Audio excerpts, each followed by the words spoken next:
Le damos la bienvenida cordialmente a la doctora Berta Utrera. Un placer que nos acompañe, muy dispuesta a ayudarnos en esta actividad. Ella es médico cirujano egresada de la Universidad Central de Venezuela, especialista en medicina física y rehabilitación del Hospital Militar Carlos Arbelo de la Universidad Central de Venezuela, con fellowship en laboratorio de función pulmonar del Hospital José Ignacio Baldó, adjunto y docente por 26 años en la consulta de fisiatría y rehabilitación respiratoria del Hospital José Ignacio Baldó, y además de ser nuestra profesora, tengo la suerte de que sea mi colega como médico fisiatra en Probabil. Bienvenida, doctora Berta. Muchas gracias a la Sociedad Venezolana de Medicina Física y Rehabilitación por la invitación a participar de la revisión de este libro, y sobre todo a la doctora Lida Domínguez, quien hizo un esfuerzo y lo continúa haciendo bastante grande para llevar a cabo con éxito esta actividad. Vamos a comenzar entonces también agradeciendo a los colegas y saludando a los colegas que están acá presentes. Espero que les sea útil toda esta información, y vamos a comenzar entonces con una revisión de los capítulos 2 y 3, pero el primer capítulo, una vez que lo leí, me pareció anecdótico esta información. El doctor Charles Denison fue el autor de este trabajo, uno de los primeros trabajos publicados acerca de ejercicio y alimentación en pacientes que tenían patologías crónicas. En ese momento, en el año de 1895, eran secuelas de TBC, pacientes post-TBC. Sin embargo, el título es en pacientes inválidos pulmonares, ¿no? Cosa que resulta bastante llamativo. Durante todo el siglo XX se continuó trabajando con técnicas de ejercicio y técnicas de fisioterapia respiratoria en pacientes que tenían enfermedad obstructiva crónica. Sin embargo, no es hasta el año de 1974 cuando se enuncia la primera definición de rehabilitación respiratoria, y luego en el 2013, luego de que había salido una guía de medicina basada en la evidencia en relación con patologías respiratorias, esto fue en 1997, ya para el 2013 sale la primera definición, que es combinada entre la escuela europea y la escuela americana, que se dedicaban a medicina, neumonología y medicina del tórax, ¿verdad? En donde se considera la rehabilitación respiratoria como una intervención multidisciplinaria e interdisciplinaria, que por supuesto pasa por una evaluación integral del paciente con patología respiratoria crónica, y que lleva a diseñar un programa individualizado, es importante, que debe incluir ejercicios de miembros superiores, de miembros inferiores, la intervención en educación y en técnicas para hacer modificaciones conductuales. Ello lleva a mejorías no solo de la salud física y emocional, sino lo importante acá es que se promueva una adhesión del paciente a un programa que sea efectivo a largo plazo. Siguiente. Entonces, el equipo de rehabilitación está integrado por varios especialistas, ¿verdad? Hay personas de diferentes actividades, que hacen diferentes actividades en relación con el paciente con patología respiratoria crónica. Liderado por el neumonólogo, por cuanto el paciente debe venir referido con un diagnóstico adecuado y un tratamiento farmacológico adecuado, o sea, en condiciones estables. El médico fisiatra, el médico cardiólogo, fisioterapeuta, terapista ocupacional, el psicólogo, el nutricionista y el trabajador social. Una vez que aparece la medicina basada en la evidencia, por supuesto, eso le da un gran espaldarazo a, digamos, el nivel de confianza que las personas que trabajan con patologías respiratorias crónicas tenían con respecto a los beneficios que ella podía aportar. El entrenamiento de piernas y brazos tiene un nivel de evidencia A, con alto grado de recomendación. El de los músculos respiratorios y la educación y fisioterapia tienen un nivel de evidencia B. De la misma manera, los beneficios sobre la disnea, la reducción de la disnea, de la sintomatología, de la calidad de vida y de las hospitalizaciones o producidas por exacerbaciones en la enfermedad obstructiva crónica tienen un nivel de evidencia A, lo cual respalda la utilidad de este recurso en el tratamiento de un paciente con patología crónica, tal y cual lo señala la Iniciativa Global para el Estudio de las Enfermedades Pulmonares, o GOLD. Próxima. Entonces, el paciente con enfermedad pulmonar obstructiva crónica es un paciente sedentario, y el sedentarismo es el segundo factor de riesgo más importante como predictor de mortalidad después del cigarrillo. Entonces, el paciente cae en un grado de inactividad física, ¿verdad?, que lo lleva a una alteración de su musculatura, pérdida de masa muscular. La disnea condiciona más inactividad. Esa inactividad produce una poca tolerancia al ejercicio y se hace un círculo vicioso que nosotros tenemos la responsabilidad de trabajar sobre este aspecto de sedentarismo, sobre este aspecto de desarrollo de masa muscular para mejorar la condición clínica del paciente. Siguiente. Entonces, la fisioterapia respiratoria, muchas veces se nos confunden los términos. ¿Es lo mismo rehabilitación respiratoria y FT respiratoria? La respuesta es no. La fisioterapia respiratoria es uno de los elementos que están incluidos dentro del programa de rehabilitación respiratoria, ¿verdad? Básicamente buscamos con la fisioterapia mejorar la ventilación, permeabilizar la vía aérea para que haya mayor paso del aire y mejorar con la reeducación de la musculatura inspiratoria, expiratoria y diafragmática toda la mecánica de la caja torácica. Los componentes entonces de la rehabilitación respiratoria: tenemos el componente de educación, cese de hábito tabáquico, que es fundamental, las medidas dietéticas, tratamiento farmacológico, entrenamiento muscular, fisioterapia, terapia ocupacional y soporte psicobiológico. Acá ustedes probablemente algunas cosas les queden flotando, pero eso lo vamos a, digamos, que profundizar en la medida que vayamos viendo los distintos capítulos, ¿okay?, del libro en cuestión. Esto es una especie de preámbulo para entrar en el tema, salir de nuestra zona de confort, de lo que son las enfermedades osteomusculares, articulares, y entrar en el territorio de las enfermedades pulmonares. Entonces, la investigación sobre los efectos de las enfermedades pulmonares sigue hoy en día vigente, y aquí tenemos un trabajo bastante reciente del año 2018 de cómo es efectivo un programa de rehabilitación pulmonar en el paciente anciano, ¿verdad? Y cómo mejora la calidad de vida y tiene un efecto que es evidenciable por la mejoría de la prueba de caminata de los 6 minutos, ¿ok?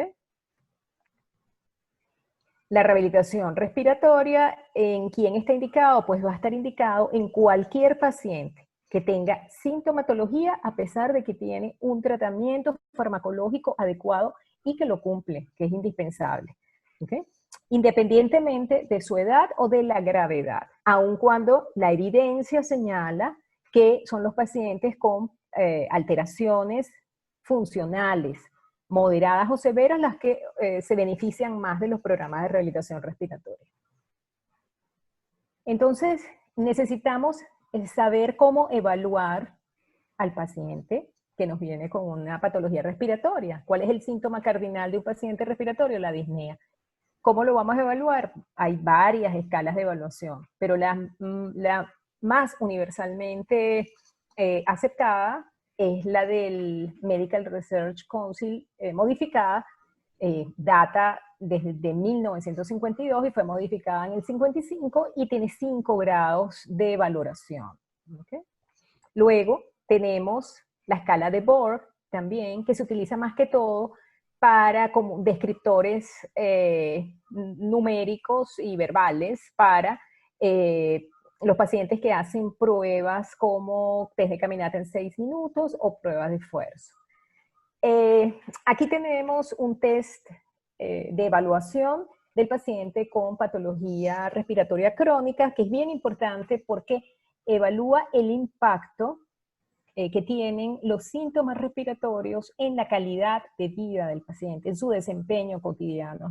Es autoadministrado, muy fácil de llenar y de comprender por parte del paciente, y lo que se evalúa básicamente es la presencia de expectoración, disnea o presión torácica, si el paciente tiene fatiga o no, lo interrogan como la energía que pueda tener, cómo se desempeña en sus actividades dentro del hogar, cómo se desempeña en actividades exteriores. El paciente con problemas respiratorios severos no se atreve a salir porque teme a la aparición de disnea o de tos, y cómo interfieren estos síntomas con el sueño. ¿Okay? Tiene una puntuación entonces del 0 al 5, a mayor puntuación, mayor compromiso del paciente.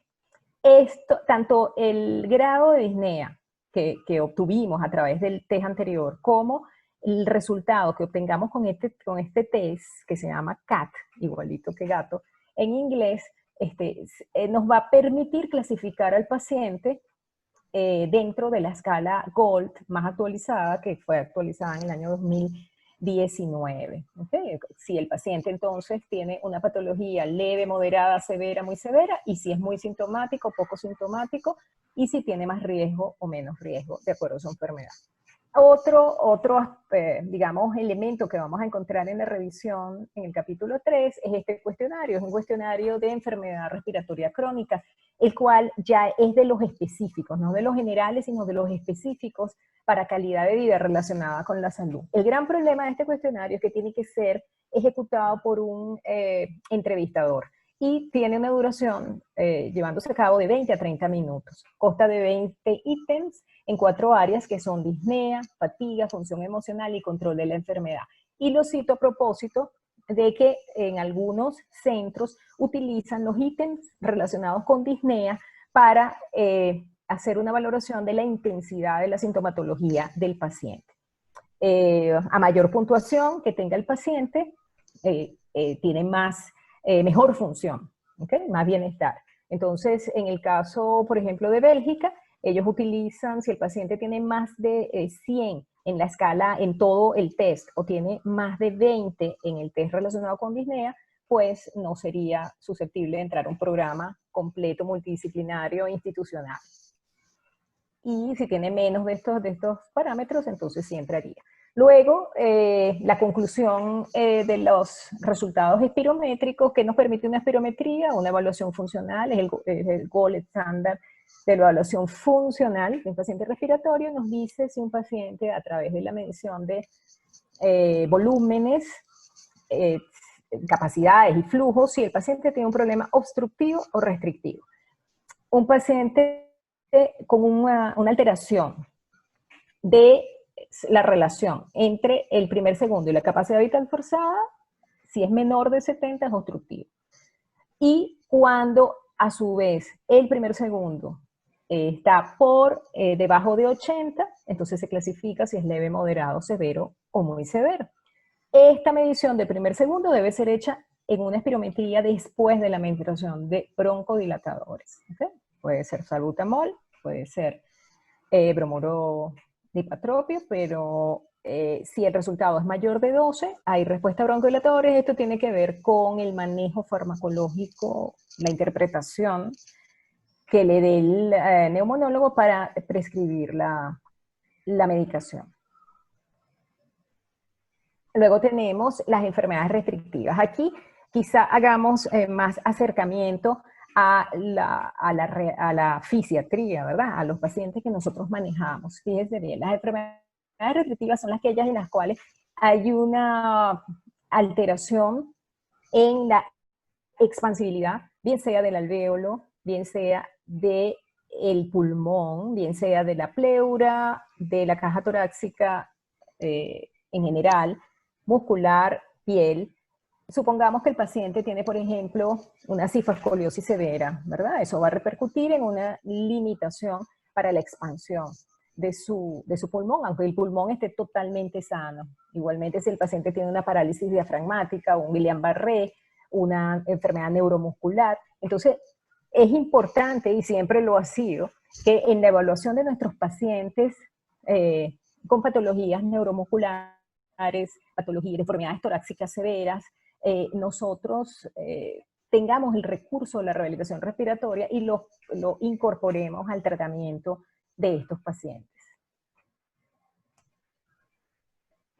el primer segundo, ese volumen inspiratorio forzado en el primer segundo, que lo normal es que sea 80% como mínimo, es un valor que quizás no se le había dado tanto peso, sino como para clasificar la enfermedad pulmonar obstructiva crónica. Y hoy por hoy se sabe que es un factor de riesgo cardiovascular similar al colesterol. Y de la misma manera es un predictor independiente de la mortalidad causada por infarto al miocardio. Entonces, como vemos, es un valor que puede también darnos pistas sobre la salud cardiovascular y el pronóstico de nuestros pacientes.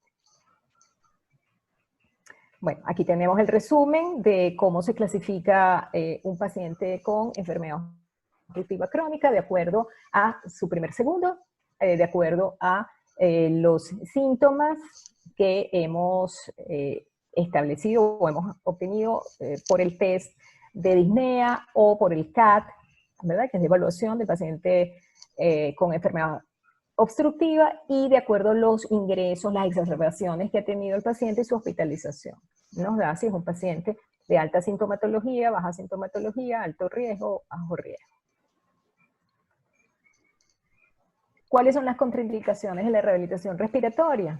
Bueno, en general, del programa completo son muy pocas. Si el paciente tiene un IM reciente, si el paciente tiene alguna condición aguda de inestabilidad, un paciente con cáncer terminal, un paciente con enfermedad psiquiátrica, o definitivamente que no tiene ningún sentido su ingreso, se pueden manejar algunas técnicas de fisioterapia respiratoria, pero por supuesto no un programa completo. Pero en líneas generales, conocer cuándo no debemos hacer intervención en el paciente, ni siquiera con las técnicas de fisioterapia respiratoria, por supuesto individualizando cada paciente. Si el paciente tiene un neumotórax no tratado, un infarto reciente, cualquier cuadro infeccioso activo, pero sobre todo tuberculosis pulmonar, broncoespasmo agudo, sangrado postquirúrgico o hemoptisis activa, trombosis venosa profunda, edema pulmonar, hipoxemia grave que no corrija con oxigenoterapia, o